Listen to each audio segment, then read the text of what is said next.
You look at your banking app. The number is fine. It's not scary. It's not empty. But you still feel poor. Why? The real answer is far stranger than a budgeting problem. It has almost nothing to do with math. And it starts with a discovery that has nothing to do with money at all. In the 1950s, a psychologist named Solomon Asch ran a simple experiment. He showed people a line on a card, then asked them to match it to one of three other lines. The answer was obvious. Any child could get it right. But Asch planted actors in the room. And when those actors confidently gave the wrong answer, something strange happened. Real participants, one after another, started agreeing with them. Not because they couldn't see the line, because their brain trusted the group more than their own eyes. Your sense of rich or poor works almost exactly the same way. It's not built from your bank balance. It's built from comparison. Your brain doesn't ask, "Do I have enough?" It asks, "Do I have as much as the people around me?" This is called social comparison theory, first proposed by psychologist Leon Festinger in 1954. Festinger argued that humans don't have an internal ruler for most things in life. No built-in sense of enough. So we borrow one. We look sideways. We measure ourselves against whoever is nearby. For most of human history, nearby meant your actual village. Maybe 50 people, 100 at most. Now nearby means Instagram.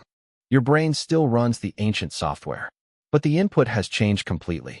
You're no longer comparing yourself to 50 neighbors with roughly similar lives. You're comparing yourself to a curated highlight reel of millions of strangers, edited to look effortless. That's the trap, not the number in your account, the lineup you're measuring it against. There's a second layer to this, and it's even stranger.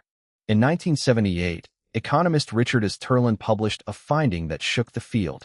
He looked at decades of data and found that as countries got richer, average happiness barely moved.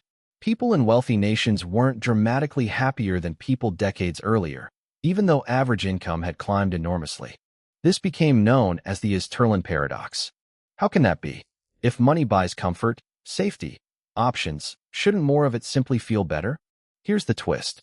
Easterlin found that happiness didn't track absolute income. It tracked relative income.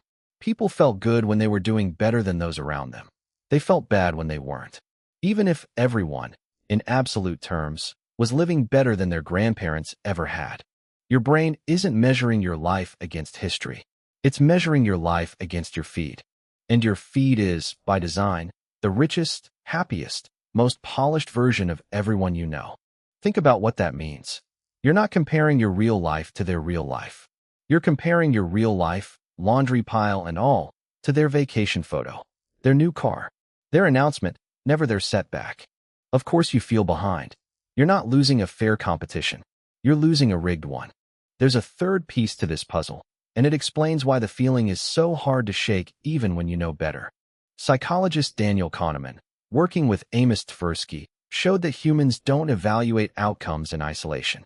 We evaluate them relative to a reference point.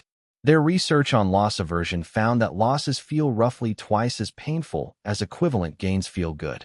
So when your reference point is a coworker's new house, a stranger's beach trip, an old classmate's promotion, any gap between you and them doesn't register as neutral information. It registers as a loss. Your brain treats falling behind almost like losing money you never actually had. That's why a stable, comfortable life can still feel like failure. Not because anything is wrong with the life, because the reference point keeps moving and moving upward every time you open your phone. So what do you do with a brain that was built for a village and is now running on a global feed it was never designed to process? You can't delete the comparison instinct. It's ancient. It's wired in. Trying to will it away doesn't work. But you can change what you feed it. Some of the most financially content people aren't the ones with the most money. They're the ones who've narrowed their reference group on purpose. They compare themselves to their own past. Last year's savings. Last year's debt.